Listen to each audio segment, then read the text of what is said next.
খেলাটা যখন ক্রিকেট আর প্রতিপক্ষ ভারত, বাংলাদেশের যে কোনো ক্রিকেট দলের জন্য উপলক্ষটা একটু বড়ই হয়ে যায় আজকাল। আর সেই ম্যাচটি যদি হয় কোনো ফাইনাল, তবে তো সেই উত্তেজনার পারদ চড়ে যায় অনেক ওপরে। দুবাইয়ে এমনই আরেকটি ম্যাচে ভারতকে হারিয়ে আবারও অনূর্ধ্ব-19 এশিয়া কাপ জিতল বাংলাদেশ। গত বছর ফাইনালে সংযুক্ত আরব আমিরাতকে ১৯৫ রানে হারিয়ে প্রথমবার অনূর্ধ্ব-19 এশিয়া কাপ জেতা বাংলাদেশের যুবারা আজও ভারতকে উড়িয়ে দিয়ে টানা দ্বিতীয়বার এশিয়ার শ্রেষ্ঠত্বের মুকুট মাথায় তুলল। আজিজুল হাকিমরা আজ জিতেছে ৫৯ রানে।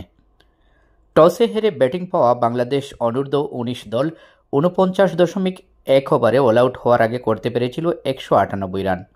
এই রানটাই ভারতের জন্য পাহাড় সম হয়ে যায় বাংলাদেশের পেসারদের দাপটে। ভারত ৩৫.২ ওভারে অল আউট হয় ১৩৯ রানে। যুব এশিয়া কাপে ৯ বার ফাইনাল খেলে এবারই প্রথম চ্যাম্পিয়নের ট্রফি হাতে নিতে পারল না ভারতীয়রা।